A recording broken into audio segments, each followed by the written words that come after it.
کیا آپ نے کبھی سوچا ہے کہ قرآن کی ایک سورہ آپ کی زندگی کے بڑے سوالات کے جواب کیسے دے سکتی ہے؟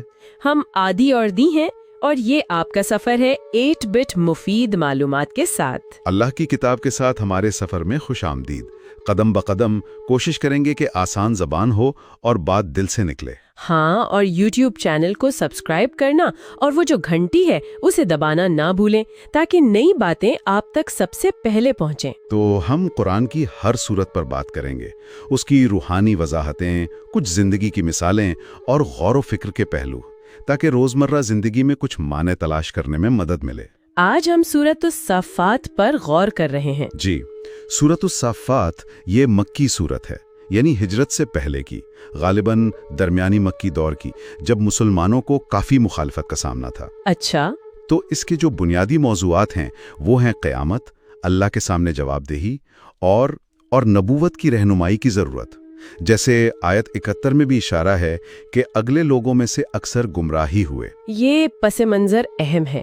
جی ہاں، اور ایسے ماحول میں سورت کا جو مرکزی نقطہ ہے وہ بالکل صاف ہے، توحید۔ آیت 4، بے شک تمہارا معبود ایک ہی ہے۔ بالکل۔ اور یہ صرف ایک عقیدہ نہیں، سورت اسے کائنات کے مشاہدے سے جوڑتی ہے نا؟ وہ اللہ جو آسمانوں، زمین اور تمام طلوع-گاہوں کا رب ہے۔ بالکل۔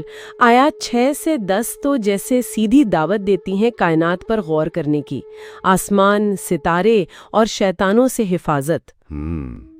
پھر آیات 11 سے 21 میں ایک طرح کا چیلنج ہے منکرین قیامت کو، یعنی کیا انہیں مٹی سے بنانا زیادہ مشکل تھا یا یہ پوری کائنات بنانا؟ صحیح۔ اور پھر قیامت کا انکار اور اس کا مذاق اڑانے والوں کے لیے یوم فیصلے کی یاد دہانی بھی۔ جی، اس کے بعد پھر جزا و سزا کا نقشہ آتا ہے۔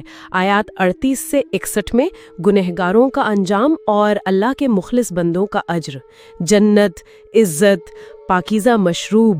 اور وہ مکالمہ بڑا دلچسپ ہے نا، جنت میں ایک مومن اپنے دنیا والے ساتھی کو جہنم میں دیکھ کر بات کرتا ہے۔ ہاں، وہ تعلقات کی حقیقت پر بھی سوچنے پر مجبور کرتا ہے۔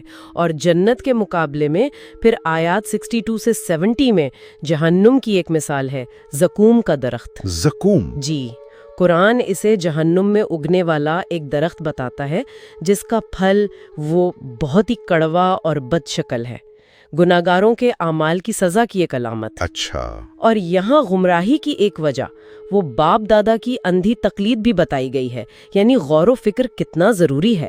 پھر انبیاء کے قصے آتے ہیں، آیات 75 سے 148 تک، نوح علی، ابراہیم علی، موسیٰ و ہارون، الیاس۔ جی، الیاس جنہوں نے اس وقت کے دیوتا بال کی پوجا کی مخالفت کی۔ ہاں، پھر لوط اور یونس۔ ان سب کی کہانیوں میں خاص طور پر یونس کی کہانی، وہ ثابت قدمی اور اللہ پر بھروسے کا امتحان۔ بالکل، خاص کر جب مشکلات آئیں۔ یہ مکی دور کے مسلمانوں کے لیے تو بہت بڑا حوصلہ رہا ہوگا۔ یقیناً۔ اور پھر سورت وہ شرک کے جو تصورات تھے انہیں رد کرتی ہے، آیات 149 سے 163۔ جیسے اللہ کی بیٹیوں ہونے کا عقیدہ یا فرشتوں کا مونس ہونا۔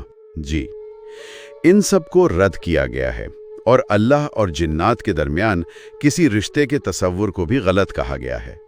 پیغام واضح ہے، اللہ ہر قسم کی شراکت سے پاک ہے۔ اور سورت کا اختتام بہت پر امید ہے، آیات 171 سے 182، اللہ کا اپنے رسولوں کی مدد اور غلبے کا وعدہ۔ جی، اور پھر اللہ کی پاکی، رسولوں پر سلام اور تمام تعریفیں رب العالمین کے لیے، ایک مکمل اختتام۔ تو ان پیغامات کو سمجھنے کے بعد اب دعا کی طرف چلتے ہیں۔ آئیے دعا کریں۔ اے اللہ، اے آسمانوں اور زمین کے رب، اے ہر طلوع آفتاب اور غروب آفتاب کے رب، ہم عاجزی اور خلوص سے آپ سے دعا گو ہیں۔ آپ ہی وہ ذات ہیں جو آسمان کو ستاروں سے مزین کرتے ہیں اور ہمیں شیطان کی طاقتوں سے محفوظ رکھتے ہیں۔ ہم آپ کے سوا کسی کو سجدہ نہیں کرتے، نہ ہی آپ جیسا کسی پر یقین رکھتے ہیں۔ ہم آپ کے پیغام کی گواہی دیتے ہیں کہ آپ ایک ہیں، یکتا ہیں اور ہر چیز پر قادر ہیں۔